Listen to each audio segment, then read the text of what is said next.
This is 365 Sports, powered by Sikkim365.com. Welcome to the Triple Option. Here's your host, Paul Catalina. Welcome to the Triple Option. Paul Catalina and Stephen Simcox today. And on the screen, it looks like we're wearing matching shirts, but we're not. That's nice. But I wore this like light shade of purple for you. Well, thank you, Paul. Because you're a TCU guy, and I thought this would be aesthetically pleasing to you, and it puts you in a nice, calm state of mind to analyze college football in a good spot. You have glasses. You kind of look like an adjunct professor right now. I appreciate that. Yeah, that's what happens, Stephen. They're coming for you, buddy. I know these are the readers. They're coming for you. I've told the story a lot, but I'm not proud of the way I reacted in the eye doctor when they told me I would need readers.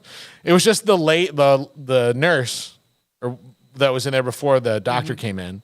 And she was like, so what's going on? And I was kind of describing. She's like, oh, you need readers. And I was like, you need readers. She's like, got them. I got them. I've been through it all. I was like, I'm fine. I'm 40 at the time. I was like, I'm 41 years old. Like I don't need, she's like, yeah, 41. That's when it happens. When you get them. I was like, no, I mean, that's for people who are like, she's like 40. I said, and I was just mad. I was like indignant the rest of the time. Didn't go well, but at least I might have found a pair that works for me. Yeah, you rock them well. That's good. It took some trial and error. I think glasses are coming back. That's my hot take. I just worried, like, I don't want to veer into like being a hipster where you turn on this podcast and go like, is he going to talk about college football or is he going to talk about the best place to buy bespoke boots? I don't. You got like Marvel theories and craft brewery opinions. Yeah, I'll have to grow my beard like way longer. Yeah, so I don't know if I can do that. Stephen, yesterday we got news of the meetings among the college football power brokers and conference leaders that they are trying to figure out what the model is going to be for the CFP. It's going to be 12 teams, but the original plan of 6+6 might be out the window because we're down a power conference come next year. Right. So my thought on this is if they go 5+7, which would be 5 automatic qualifiers and 7 at large, as opposed to 6+6, they're just going to tell the mutant leftovers of zombie Pac-12. Yeah, the zombie Pac-12, whatever it's going to be, that we don't care what you come up with. Mm-hmm.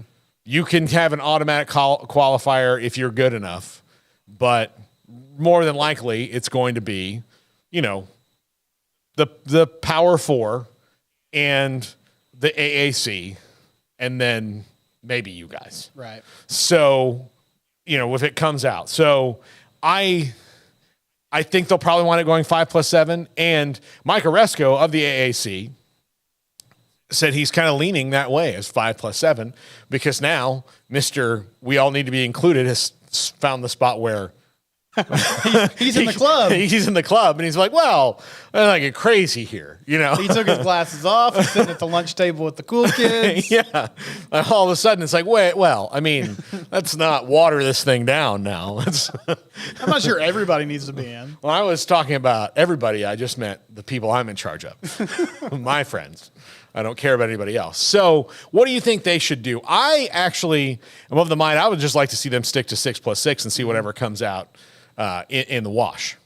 Yeah, I'm fine with 6+6. I mean, it's hard to say because, as you laid out there well, like we don't know what's happening with the West Coast and the Pac-12 specifically. But, I mean, even if, which I know this isn't likely at the moment, but even if it becomes a Mountain West Pac-2 sort of merger, that's pretty on par with the American schools that are going to be left over. Yeah. And you just see who's going to, everybody would think in that scenario, well, Washington State and Oregon State would have a very clear path to the college football playoff. But you never know what's going to energize a university. I mean, we saw San Diego State do some really nice things in basketball. Maybe they can get football moving in the right direction as well. Boise State obviously has a proud tradition in that regard too. So I think there's room for 6+6. This was kind of the entire point of the expansion process. I know the power brokers at the top want to make sure that we get like 3 SEC teams or 4 Big Ten teams, whatever the case may be year by year. But I don't feel like you're limiting the field by adding one extra automatic qualifier. No, and look, I think sometimes if you just take this year and what a 12-team playoff would be this year, like the mad dash to guarantee that any one league would get more than 2 teams, honestly, to me, a bit of a fool's errand. Right. Because then you're gonna create a situation where the SEC, and I think that they're probably a little weak in the knees right now because right now, okay, tell me 3 SEC teams that you would put in the playoff. Of 12 right now, I can get you 2, but three's. I mean, you're flipping a coin for the third. Flipping a coin at 3. Now I'll give you three Big Ten teams right now, but that's this year. You know, another year might be different. And look, the conferences are all about to get bigger. So yes, 3 SEC teams if you want to include Texas and Oklahoma right now. Okay, fine. I can give you that, but any given year it's gonna shift around. Yeah. Well, and I mean, we talked about also the transfer portal evening the playing field to a certain degree. Now, maybe that ends up, coming out in the wash as the year goes on, but we have seen an SEC West that looks more manageable than it has been in the past. We've seen some group of 5 teams and even FCS teams be a lot more talented to the point that those games against Power 5 level competition to begin the year is a little more even. And so I don't think it's a huge stretch to think that a charismatic coach with, a good athletic department could come in and find a way to put together a roster that will be on par with some of these major power teams that are typically in the mix at the end of the season. And again, it's one extra automatic qualifying bid. I don't feel like we're narrowing the field so much that you're leaving out. There's always going to be somebody left out, right? Yeah. Even in the NCAA tournament, we talk about teams that are on the bubble and teams that should have been in, but you want to expand the field enough, which I think at 12 you're getting towards that point where, okay, if you're number 13 or 14 in the country, you can be upset about not being in the playoff. Yeah. But do you really have an argument to say that you're going to win 3 or 4 consecutive games and make the national championship game? That becomes more of a stretch than the current model, which only has 4. Yeah. So I think that, if you give people a reason to exclude in this business, they're going to. The Big 12 knows all too well. TCU and Baylor, the Big 12 was the one who tried this first. They're the ones who are oh, hey, we're going to get 2 teams in the first playoff. We're going to do it. We're going to do it. We got 2 really good teams. Yep. We had great teams. We got a weird slogan, one true champion. Yeah, we have all this stuff. We have a slogan that's one true champion. And when they called up and said, hey, who's your one true champion? They're that's in the eye of the beholder. So we all feel like champions here at the Big 12. And they were all right, so Baylor and TCU are out. Let's move forward. Thanks for helping us, guys. Thanks for helping us. So, you give them a reason, they're going to push somebody out. They're going to do it. And it will be, in my opinion, a lot easier on them. The committee will have a much, less challenging job because I do feel you're going to get 5 or 6 automatics. And you're okay, well, that's there. Right. The hardest part will maybe be seeding after that. But you get your 6 automatics and then, probably 4 of the other 2 or 4 of the other 6 are going to be well, you got to put these guys in. And then the other 2 is what they're going to argue about. Yeah. So, I don't think that that's going to be that big of a deal. But again, if I give you a reason to say, well, we're not going to take them, they don't have to be automatic qualifiers. And Oregon State, Washington State, and Boise State will always be going hey, we're 11-1, we're 12-1, we won our conference. We'd like to have a chance. But you're not automatic qualifiers. Well, what about one of those at-larges? Just feel like you're 13th, man. Just feel like you're 13th. So half-brained idea. Let's say they go to 6-6, and I know in this hypothetical, a lot of lawyers will get involved eventually. But we talk about relegation in American sports at some point, which I know very little about it, mainly because of Welcome to Wrexham. But in this scenario, okay, so Fresno State makes it, and maybe it's not by a certain point total, but they just get blasted in their playoff game. Yeah. Could the committee come back to the table and say, okay, you've now lost your zombie Pac-12, you've now lost your automatic qualifying bid for a year or whatever they want to do. because your team didn't compete. I know that's a very slippery slope. Yeah. But, I mean, I guess that could also be something that they evaluate from a competition standpoint. Yeah, and look, the Pac-12 actually has 2 years to make itself back into something to get to 8 teams. And during those 2 years, they're still considered an autonomous 5 conference. So if they can get anything done with the Mountain West, even including that relegation model, which I think sounds pretty cool, and I kind of hope that they do, but even including that, like they can maybe get it. But I do think that there's probably a groundswell of people on the other side that are trying to get this done at 5 and 7, so it doesn't matter what they do. Right. They're gonna be like, we'll do 5 and 7, and look, if you guys are the 5th one, great. But we're not going to, 5 highest ranked conference champions, which they could say, like, theoretically, it could be none of us too. Any given year, the way the ball bounces, we'll be fine. I'm sorry. Auburn might get left out. Who knows? Yeah. We're like, look, sometimes the SEC might be bad. Maybe everybody will think we're bad too, and none of our marketing will work. We have schools like you. Have you guys met Vandy? Yeah, so it's just those things will happen. But I think that in the long term, I would just let us see him keep it 6 and 6 because then that means heck, a Sun Belt team could fight their way in. Right. And Jack and I actually talked about this on 365 Sports last Friday when the relegation model came out. Like, I'm all for doing that, just in the fact that, like, make the rest of the establishment have to acknowledge something.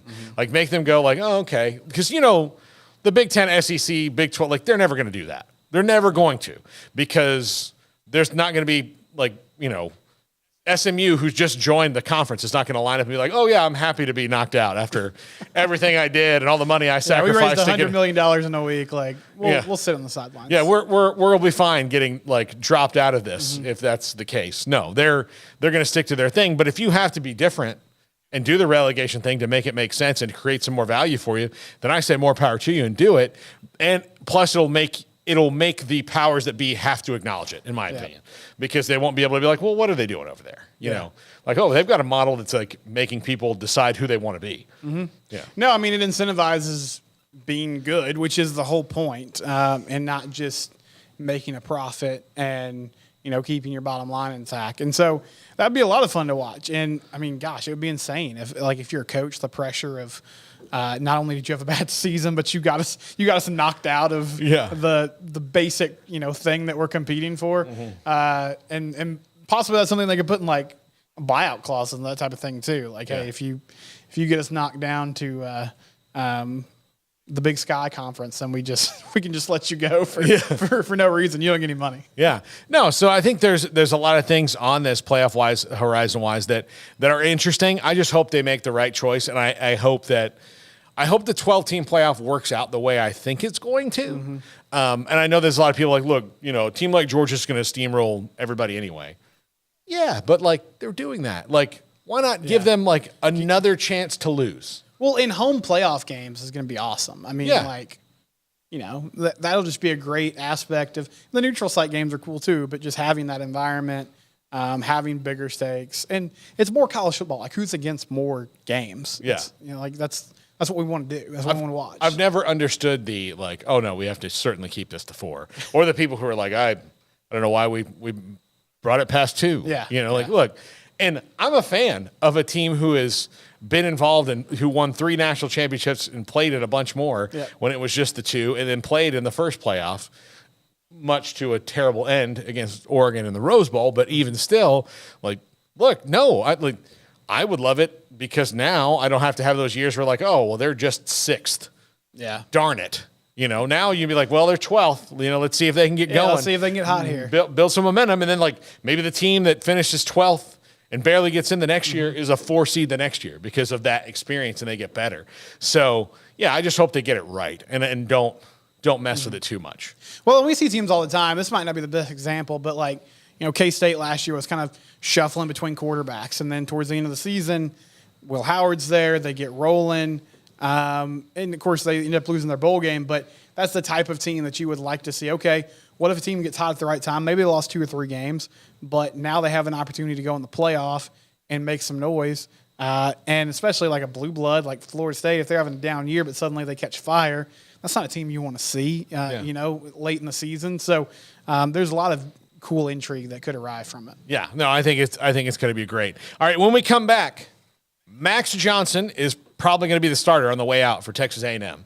This will probably lead into a larger discussion about the SEC West, but can Max Johnson keep pace? The Aggies were loving what they were seeing from Connor Wigman, although I think that he wasn't having his best game before he got hurt against Auburn the other day. But is Max Johnson someone who can keep them afloat in the SEC West race? Like you just mentioned, Stephen, it's more wide open than it's ever been right now. And that may not be a good thing for the SEC West. Like it might be wide open because they're not as good as they've been. This is the triple option on 365 Sports. If your business is like most, you need things done quickly. But if you're still tying your critical applications together on multiple shared public networks, you've probably been feeling the slowdown. And that's no good for business. A private UPN fiber network can get you and your business moving at the speed of light. Whatever you need, we can build it. Internet, Metro Ethernet, Waves, dark fiber. We deliver custom private networks and are focused on business customers only. Our next generation 100% fiber optic infrastructure offers you low latency and ultra scalable bandwidth with speeds up to 100 gigabit to run your critical applications. Your connection won't be limiting your performance anymore. It's diverse and scalable, so it can grow and change as your business grows and changes. And with a secure carrier-grade private network, you'll have all the reliability you need.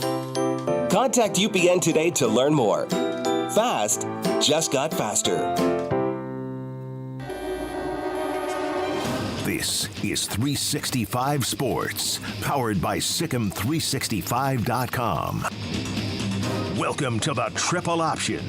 Here's your host, Paul Catalina. Welcome back, Stephen Simcox, Locked On Horned Frogs. Are you ready for your big trip tomorrow, Paul? No. Jack and I are going. We've got to pack up equipment. I've got to pack up clothes. Like there's a lot to be done. There's a lot to be done. We've had company this week at my house, so that's put me behind. But my wife is the most organized human being that has ever human beinged. Oh, good. So I don't worry. I just have to take advice a little bit better. Yeah.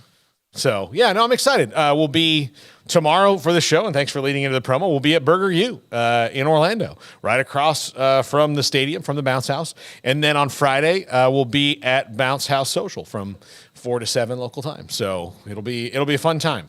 So Paul comes home. Yeah, I know.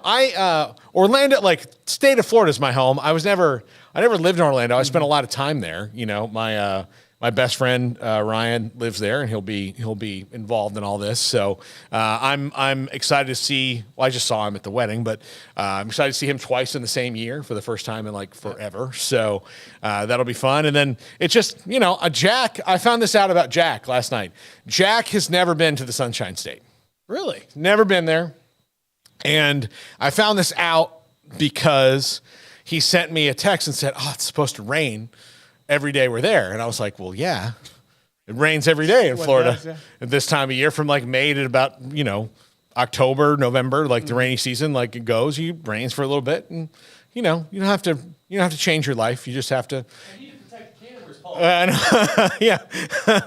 Yeah. Well, there's that aspect. You have to protect cameras anyway, but yes, it's not a bad idea to have something on hand, but it's not going to be hours and hours of nonstop rain unless it's an actual hurricane. In that point, that we wouldn't be going. So we have bigger problems. We have bigger problems. But so it'll be his first trip to Florida. So I hope I don't lose him to the local Orlando flavor. Yeah, I want him to meet some girls. Hey, you have to check out this bikini bar in Cocoa Beach, and they'll be like, "Hey, Jack didn't make his flight." So Jack told you Saturday morning he's going to become a Disney adult from now on. Yeah, I do. He wants to go to Harry Potter World. I don't know if he's going to have enough time. Okay. So, but that'd be good. Yeah, he's more of a Harry Potter guy. I think am I right, Jack? More Harry Potter than Disney? Yeah. Okay. Yeah. You hear that, ladies? Yeah. Listen, for every Ron, there's a Hermione. That's right. So, It took me a second to figure out. I mean, everybody loves Harry Potter. It's not exactly like, it's Yeah. a niche thing. There's obviously a whole world about it. Yeah. So. Like the actual lasting love. For Harry, there's a Ginny. So Correct. I don't know any other actual love stories in that because it was kind of secondary to the overarching plot. Did y'all not cover that in your Florida State English curriculum? You know what? I did have a class that was modern lit, and we did read. I think it was Prisoner of Azkaban, and we started in the middle. So then, I wound up reading them all because I hadn't read them yet, and so then, I'm starting in the middle here. So I was like, well, now I got to go back and read 4 other books. So, which before, I saw it on the list, and I was like, okay, and then I remember going to get the paperback copy, and then seeing 1, 2, 3, 4. I was like, crap. Here we go.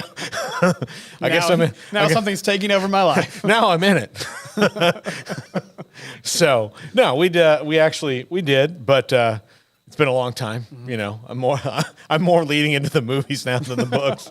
But Stephen, bad injury news for A&M today, as Connor Wigman appears to be out for the season. He has a lower leg injury that they were initially diagnosing as a high ankle sprain, but it's a lower leg injury that's bad enough to where they think he could, even a high ankle sprain, if it's bad enough, can keep you out for most of the rest of the season. Look, there's 8 games left, so. If you're going to miss 4 to 6 weeks, 4 to 6 weeks. Look, I'll just tell you, in football terms, it's never just 4 to 6 weeks. 4 to 6 weeks is the ultimate optimistic thing. You have no idea how many times I've been at the Cowboys, and you're like, all right, well, what's the prognosis on DeMarcus Lawrence? And they're like, oh, it's going to be 4 to 6 weeks. Yeah, he's not going to play. He's cleaning out his locker. So we heard 4 to 6 weeks, and he's like, yeah, that's when you might see me here again. So no, I mean those things are ever so dicey. So in an open SEC West, because LSU to me looks like the best team, but they haven't quite put it all together yet. Right. And they've already taken a loss, albeit out of conference. Alabama has a loss, albeit out of conference, but they have not put it together yet. Ole Miss certainly had a chance to put it together and didn't last week against Alabama. They could have essentially ended Alabama's, reign, yeah. Yeah, I mean that, they could be out of the CFP before October 1st, done deal if you beat them. And unless they lose this weekend to Arkansas, that's not going to happen. And look, they could very well lose to Arkansas, but sure. Arkansas looks like they're okay, but nothing. They look like about what they are. They played LSU tough, lost to BYU. They, seem like a good team that's probably not great. They're going to be 6-6 or 7-5. Mississippi State doesn't really look all that great right now, and so A&M's a team that, they have a loss again, albeit out of conference, to Miami, and that's the thing that I think is alarming to a lot of people when you look at the SEC West. FSU, Miami, and Texas have already knocked, down a peg your top 3 contenders more than likely. And now you're into the conference season, and nobody's really looked that spectacular. So can Max Johnson, who has a lot of experience, can he keep A&M in that race? When you first asked me this question, my immediate thought was no. But, I mean, you've laid out a pretty good path here. They've already beaten Auburn. We talked about some of the other teams that are struggling. And this is just not a division that has strong quarterback play. I mean, Jalen Milroe seems pretty limited. Auburn can't score. LSU is got a good quarterback. They haven't put it all together, as we talked about. I don't think they can beat LSU, and so I feel like that's the reason I'm going to say no. But if we're talking about keeping them in the race in the context of, into November, can they still be in this thing? Yeah, I feel like they can. They got a good defense. They're going to try to run the ball. Can he protect the ball and not turn it over? I feel like Bob Petrino's a good play caller, and they have multiple weeks now to figure out, okay, what is he good at? What can we? What parts of the offense can we run and adapt to? But it is a wide open league, and man, Paul, I mean, going on a tangent here, but you talked about the Ole Miss thing. Is Lane just destined to be kind of funny court gesture who's not going to win more than 8 or 9 games? That was the opportunity. Yeah. To get it done, and they couldn't do it. He stared a couple things in the face in the last couple of years. In the Sugar Bowl with a crowd that was way more of your people even though Baylor people had a lot of people there, with a chance to win. Baylor played such an excellent defensive game, but their quarterback played his way right to USF essentially that night in Gary Bohannon, and you could not win that game, which would have been a stamp for him at Ole Miss, winning that Sugar Bowl. Instead, Baylor goes on to win and putting a stamp on their best season in school history. And then you have this one where Alabama is as vulnerable as they have ever been. And you just could not get it done against them. And I think the good news, what that game showed me is that, Alabama's going to win probably most of the ones that they play. Right. But you're not going to have to score 50 points to beat them anymore. So when it comes back to Max Johnson or anybody winning the SEC West, really the quarterback you're all chasing is Daniels, right? Yeah. And I mean, he's the engine that makes LSU go, but A&M and LSU has turned into such a weird series, Garrett, that, it's at the end. Here's the other thing. It's the last game of the year every year now. Yeah. Because they were trying to make them each other's rival. Yep. And there was a rivalry there before, a minor, they didn't, they played for years and years, and then they stopped in the early 90s and didn't play, and then now they're back playing again and all that. So they're trying to make that the rival when A&M got there, but and it kind of worked. I mean, although they're not going to be the number one rival, but it since that 7 overtime game. And even before that, LSU was controlling the series, but it was never quite easy for them, even on some down years for A&M. They since that 7 overtime game, it's just gotten bizarre. Nothing goes the way it's supposed to. Yep. No, it's one of those where I dread every year. Honestly, watching that game, that Ole Miss and Arkansas are ones that LSU should control, but they always find themselves in close games. I think, honestly, in my opinion with this, I think Texas A&M is very dangerous with Max Johnson. He's got a lot of SEC reps under his belt. He's obviously not as dynamic as Wegman, but I think he can control their offense. And if you can get the playmakers he has around him utilized, they'll be fine.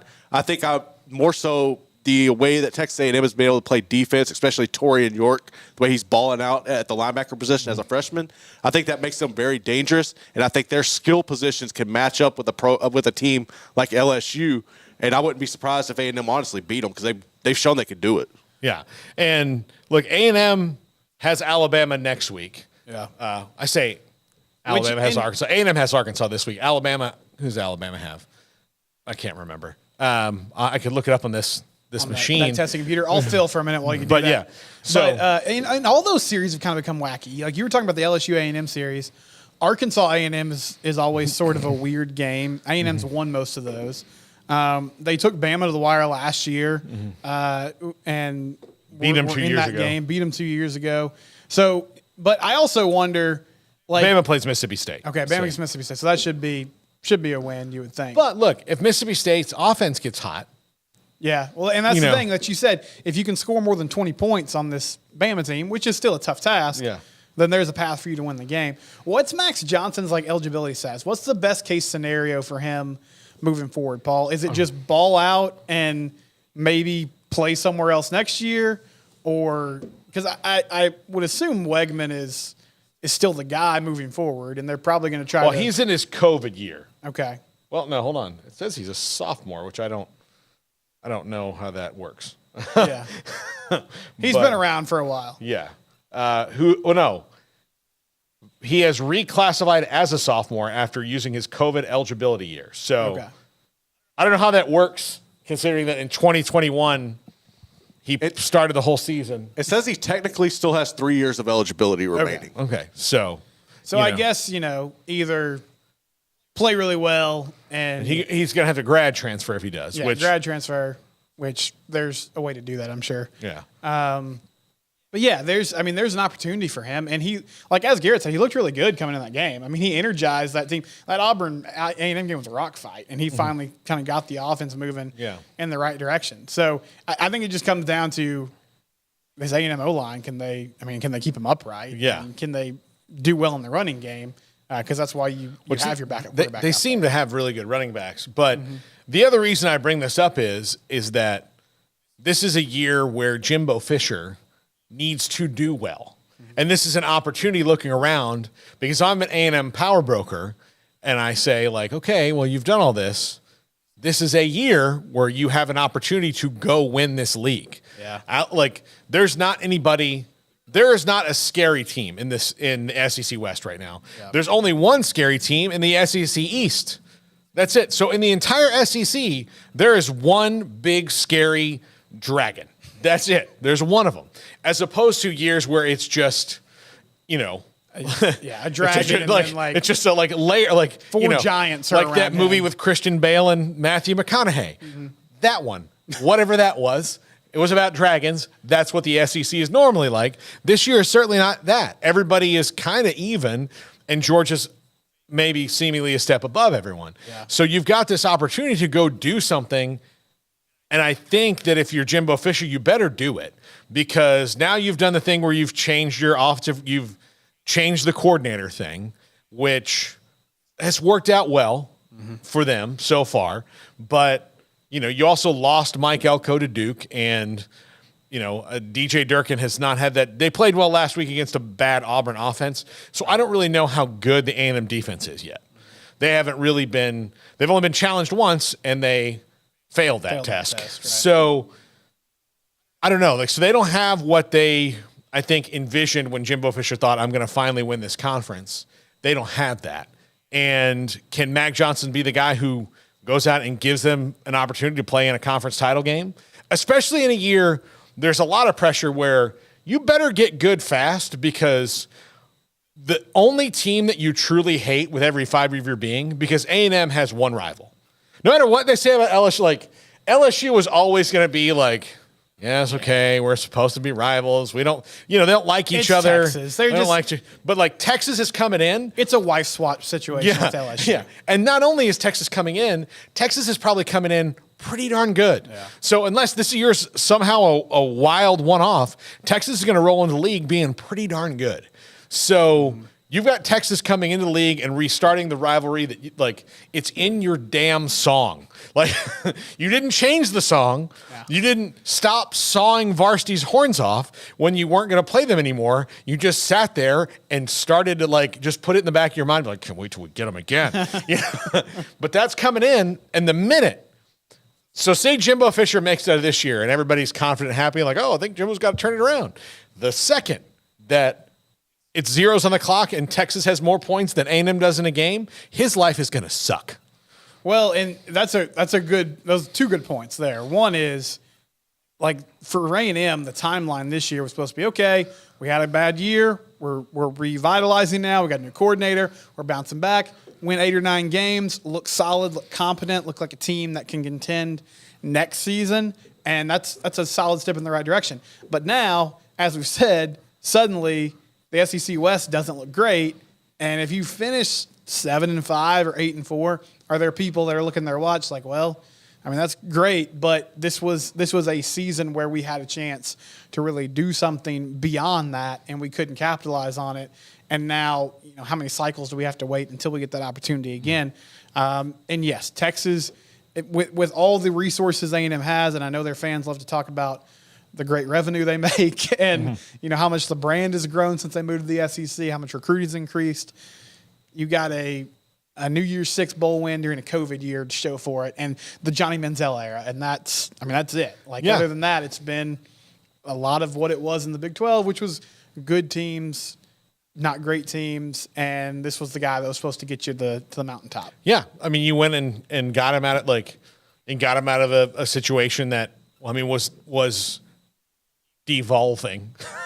I'll just say you helped him get out of the mess that he built. Yeah, he was. They did I think it was David Hale, or maybe it was Brendan Sanone, did a great podcast about how it all went down there with Jimbo in Tallahassee and how he's certainly it's 33, 33, 30. There's 3 entities at fault. And he's they're equally at fault. It's not one more than the other. Although it's weird because he went into the situation where you would think he would, because the thing that happened at FSU is they kept telling the guy who just won a national championship, no. No, we're not going to do that yet. No, we're not going to do that yet. And meanwhile, like Nick Saban's down the road, Dabo Swinney, and he's got people going, yes, absolutely, sure, yeah.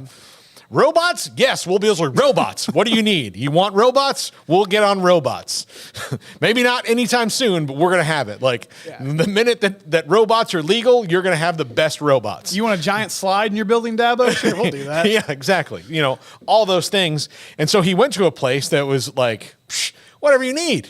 Listen, we're a gigantic engineering school. We've done all kind of research on vegetables and animal husbandry, and we're cutting edge and all this stuff. Like, do you want us to make you like a hybrid animal linebacker? We'll do that. We don't care. And it's still not working out for him. So he's got to make a move. And I do think that Texas's struggles let people let their guard down a little bit because, and I'm guilty of this.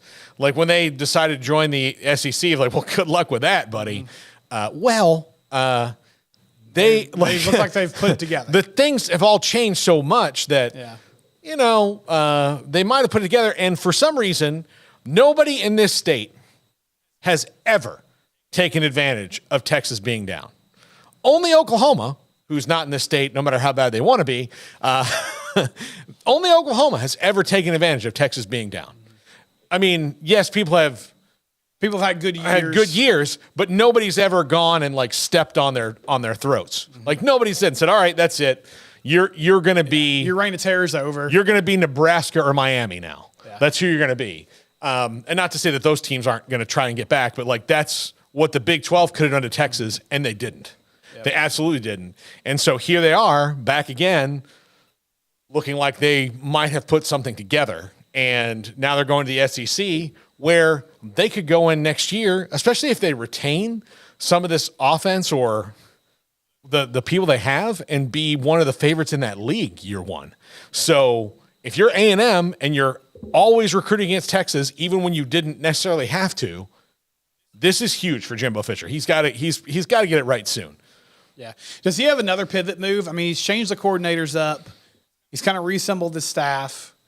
It feels like it's all eyes are on him now. Yeah. Does he have any more like reshuffle? I don't think he had any after Petrino was the last pivot move, because it was, and this is what's bad for head coaches. When you are an expert in one thing, and we're known for that one thing, and we're at one time great at that one thing, but that one thing is the weakest part of your roster. That looks bad. It looks bad. And so that's why you had to bring in Petrino, because Jimbo Fisher had not updated anything. Like, I feel like he would like go to coaching clinics. Like, hey, you want to hear about these concepts? I got plenty of concepts. I got concepts. You have no idea. I've got concepts. Listen, you want concepts? Here's concepts. I got concepts. Where's the nearest casino? I don't need this. Was I doing that? Oh, but yeah, I mean, that's pick up on that. But yeah. So I've got the greatest concepts. You would know. There we go. Biggest concepts. They're huge. Very large concepts. Concepts.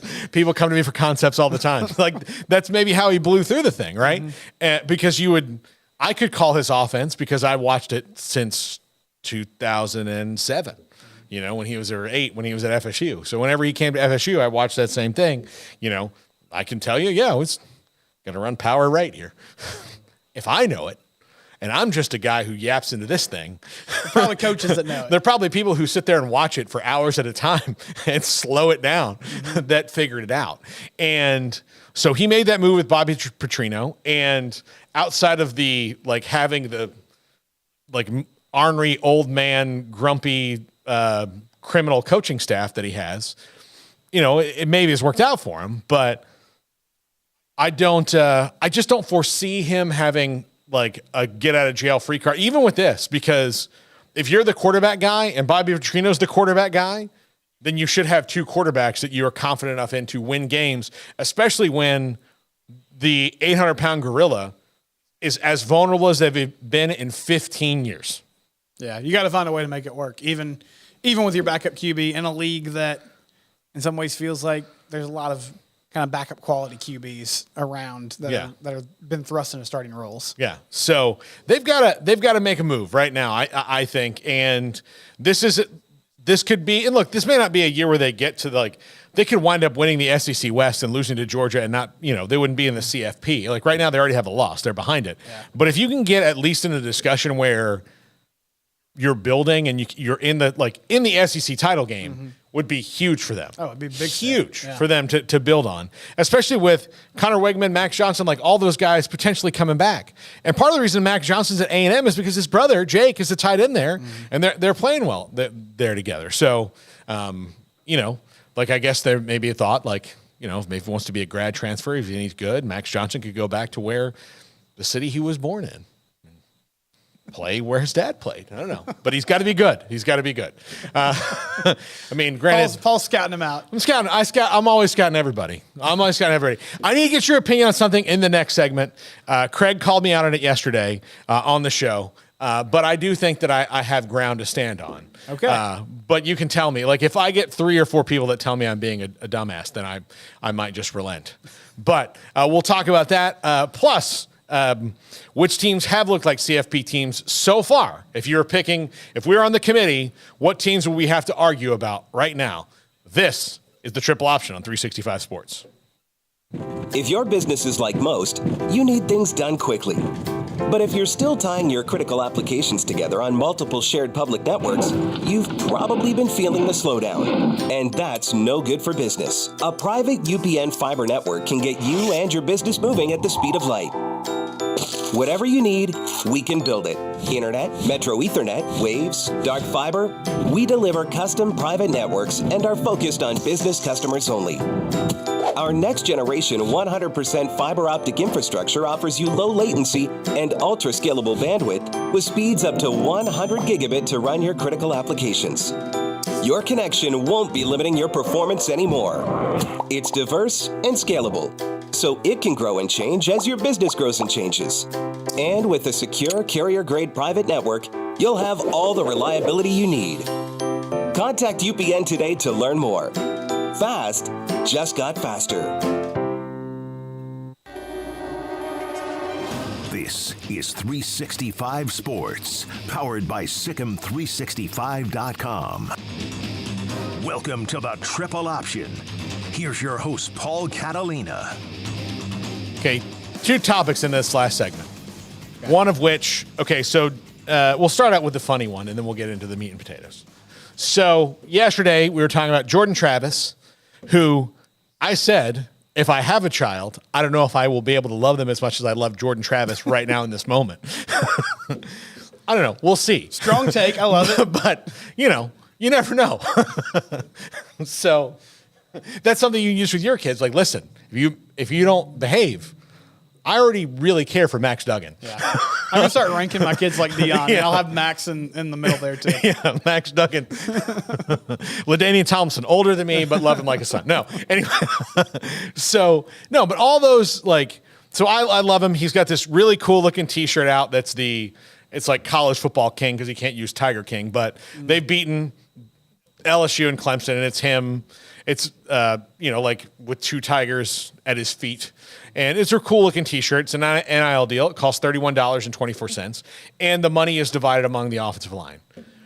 As you know, we used to work with a guy named Q, we had a large jersey conversation one time where he was a guy, and I changed him. I did. He was a jersey guy. He would buy the jersey, and I don't mind. I can't rock a jersey. I look like a guy who goes to conventions if I do. I can't pull it off. It's not my thing. But Q rocks jerseys all the time, and he would buy the jersey of the first-round draft pick of the Raiders every single year, which is a really bad idea because you're going to have a Robert Gallery jersey just crinkled up in your in your hamper somewhere. Yeah, you're not even going to hang that up in your closet because you don't want to see that you have it. Yeah. You have Jamarcus Russell jerseys and all those things, So you have those deals. So I have the thing of, look, I like in the jersey or T-shirt thing, I need that team or that player to kind of earn it. So. And I started this because one time somebody gave me a Tony Romo jersey as a gift. And, no disrespect to Tony Romo, but, the other jersey I had for a long time before it just disintegrated was Aikman. That guy won 3 Super Bowls. Yeah. Well, Tony they're Romo different didn't even guys. win 3 playoff games. Yep. Or maybe he just won 3. I don't know. But he didn't win. I think just 2. Yeah, just 2 playoff games. So, like, there's an out of balance thing. So that's my philosophy. But Craig said, because I said people should go and buy that. I won't because I have a rule. But you should because I want the offensive lineman to be taken care of. Should I buy that T-shirt? I mean, I don't see a problem with buying it. Yeah, go ahead and buy Okay. that T-shirt, Paul. Here. Garrett, do you think we can get this on screen if I send it to you fast enough? I can work my magic. We'll see what happens. Okay, hold on. No, wait. So does it have his name on it? No, it's Or got just his his picture? yeah. It's got his picture on it. Here we go. I mean, I don't think Jordan Travis is going to let you down. So No, I feel like this is a solid investment. Yeah. Hold on. Well, that's not a good image of it. Hold on. But yeah, no, I mean, it's a really cool. I like the shirt. But again, also Jordan. You have high standards for this. I do have high standards for this, and I'm kind of out of the jersey game, but I will say this is a good segue because, Paul, as I'm sure you know, America's newest couple, Travis Kelce and Taylor Swift. yeah, They started dating. And because of this, I've seen a lot of on Twitter, my algorithm suddenly, I see Swifties is what they're called. These Taylor Swift enthusiasts. I'll just tell you, Stephen, Swifties is what we're called. Right. So I see all Paul's burner accounts. And I'm fascinated by it. I'm like, these people, I mean, their whole online existence is dedicated to this pop star. This is a very strange thing. And I was actually going to send out a tweet the other day commenting on it, but then I remembered that every Saturday my mood is decided by how 18 to 22-year-old young men perform in a football game. And maybe that's just as irrational as giving my devotion to a pop singer. So, there's I'd say don't worry about that rule, Paul. Just buy the shirt. Okay, good deal. All right. So, Garrett, I just sent it to you. Let me know when you have it so Stephen can see it up here on the monitor. But it's a cool looking shirt. I'm getting nothing out of this other than FSU offensive lineman and Jordan Travis. That's a cool shirt. Yeah, it's a cool shirt. A lot going on, but that works. A lot going on. It does not seem to be my particular style. No. But so I don't know if you could see me. It kind of looks like an Ed Hardy T-shirt. Yeah, a little bit. I've never been able to do that. I don't have the physique for it, or the general attitude. I think you're gonna rock it. Yeah. So, but yeah, I don't want to be a guy who just throws my, standards and rules away. I think this one's safe. I think This one's is good. safe? This is safe. Yeah. I mean, if you're going to buy a jersey of Taylor Swift's latest guy, Yeah. and good for her, good for them. I hope it works out. That's But, strange, though. It's very strange. Yeah, that you would.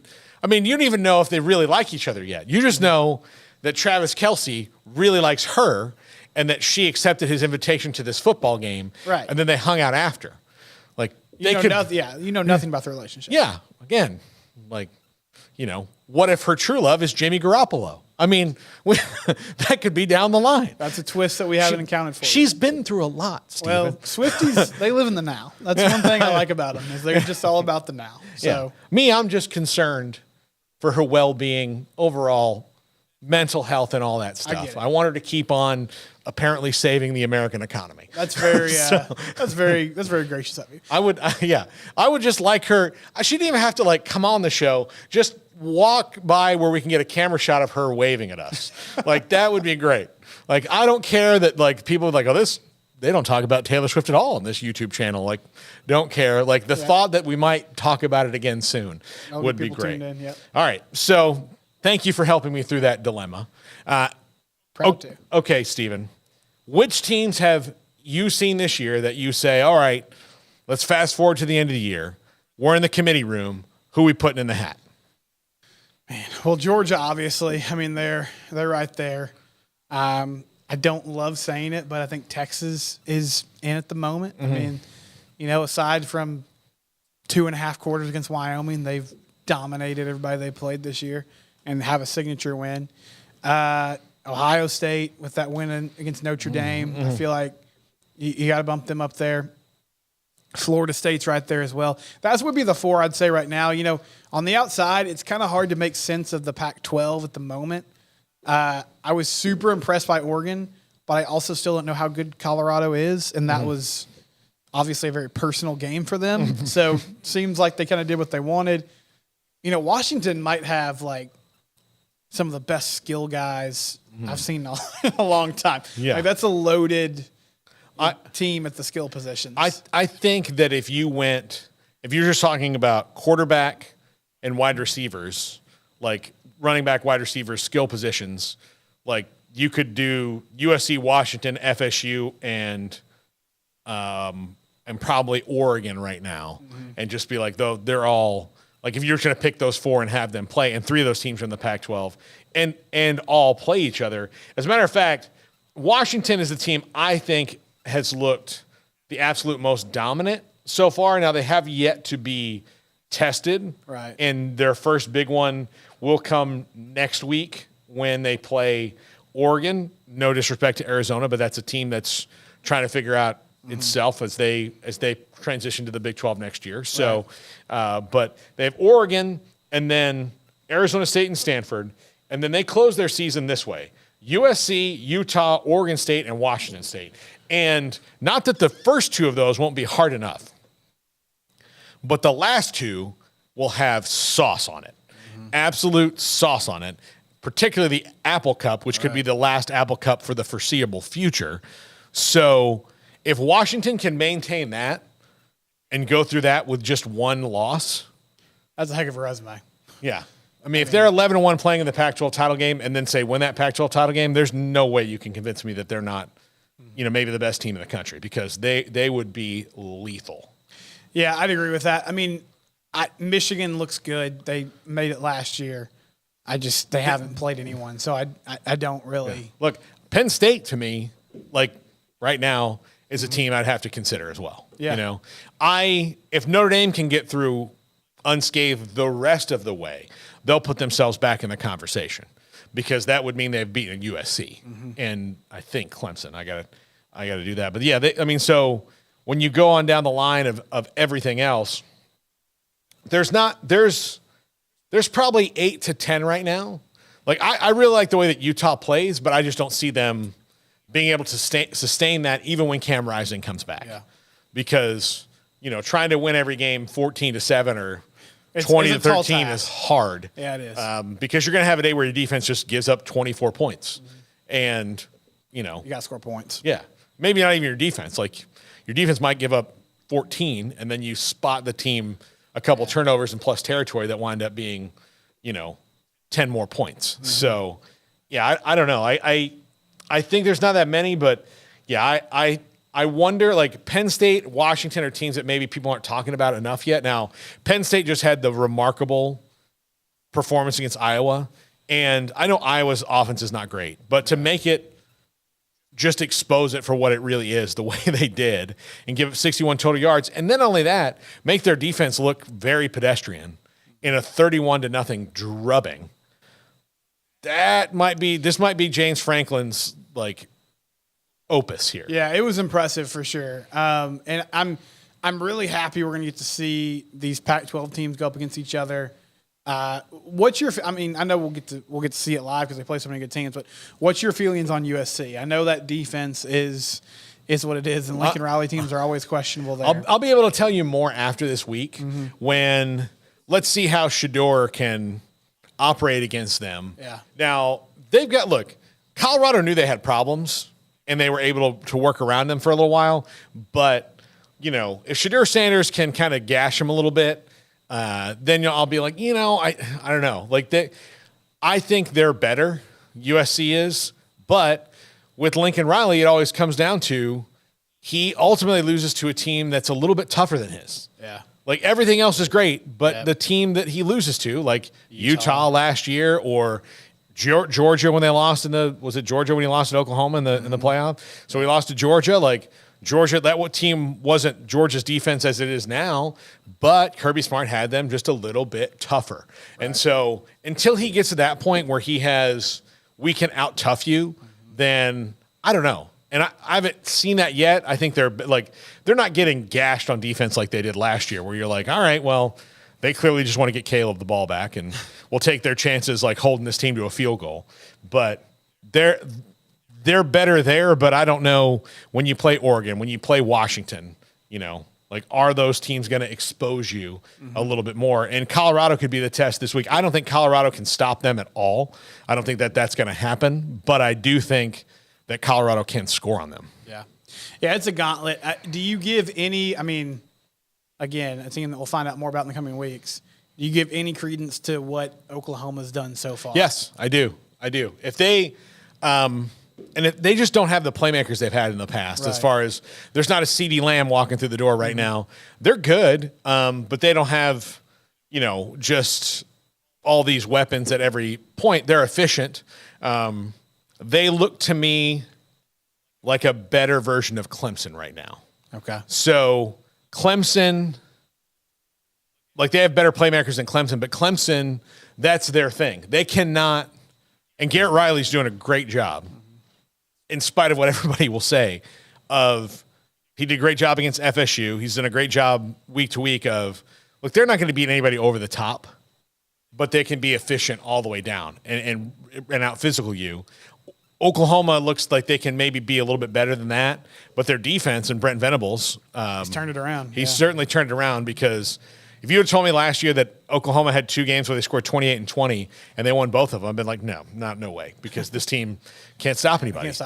And 28 points isn't like a low amount of points generally, but yeah, they wouldn't have won a game where they just scored 28 last year. They wouldn't have. And yeah, I do think that something's good. They might be sneaky good. Now, again, Texas comes up next week, and so we'll see. We'll see where they are. Can you hold that Texas offense enough in check to make that a place where you can win the game in the fourth quarter? Because I don't think anybody, if you beat Texas, you're not going to steamroll them. You're not going to you're not going to jump out in Texas and beat them 31 to 6. That's not going to happen. You're going to have to keep them in check enough to where you're trading blows, and I don't know if there's this team like that left on Texas' schedule, including Oklahoma, just based on the way that Oklahoma has played to this point, right, and the kind of games they have played. But if they can make Texas play their style, then yeah, it's on. I guess the one loss teams would just be LSU at this point that we think could LSU, get hot and make a run. Notre Dame. Yeah, Notre Dame. Okay. I think Notre Dame could reasonably get hot, because that would mean they're beating, Clemson and USC and all that, and might have earned their win. Look, the way that they lost that game, do I think Ohio State is? They're not 10 points better than. No, Ohio State is that was 2 evenly matched teams playing to the very, very, very end.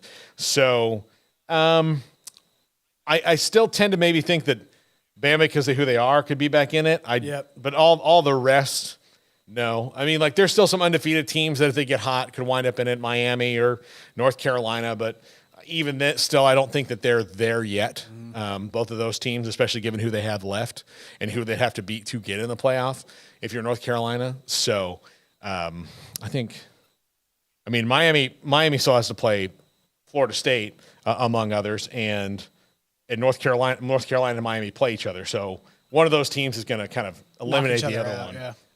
Down the line. So, but yeah, there's some teams that could, but we're whittling it down already. Yeah. When you come to 4 now, let's fast forward a year from now and we're talking 12-team playoff. I wouldn't even bring this topic up, right, because it's third way through the season. Yeah, it's third way through the season. But right now, when you're talking about 4 teams that are going to make it, Georgia and Michigan right now, but they haven't either been challenged. No, they haven't. But we'll see. And Georgia's not going to get. That's it. Somebody might sneak up and play really well against them, but their schedule is not great. Yeah. They've already played one of the tougher teams on their schedule. That's South Carolina, and that's not saying much for the rest of their schedule. So, they technically close with 4 ranked teams, but it's the 4 that are ranked at the bottom of the top 25 right now. So let's see if any of those 4 are there by that time. Yeah. So anyway, well, Stephen, always appreciate you coming in. Enjoy it. Paul. Listen to Locked On Horned Frogs. Horned Frogs. I keep wanting to say Locked On TCU, but I think the Google machine would take you there if you did that. Yeah, but Locked On Horned Frogs every day for about 30 minutes. Mm-hmm. That's the sweet spot. Easy listen. Yeah, it's an easy listen. It's smooth jazz of TC of that. And tomorrow we will be live in Orlando at Burger U. I'm very excited about that. We'll be in Orlando all weekend long for Baylor and UCF. So happy to meet so many of the UCF fans that have watched the channel and enthusiastically supported us. So we'll be out there and come have some grub and beer with us. So it's going to be fun. I do have on Friday, I have UCF running back Storm Johnson is going to come by. So big time guess. I would think, here's the deal. In UCF circles, there's only one guy bigger, and that's Bortles, right? Yeah, probably so. So, maybe, and they're all going to be in town, so who knows? Who knows who I can? Blake will stop by too. Who knows who's going to wander in, and I'll be like, hey, come here, be on the podcast. So it's going to be a lot of fun on Friday at Bounce House Social there. So if you're in Orlando, make plans to come out and see us. That's going to do it for us. Thanks a lot, everybody. This is the Triple Option on 365 Sports. If your business is like most, you need things done quickly. But if you're still tying your critical applications together on multiple shared public networks, you've probably been feeling the slowdown. And that's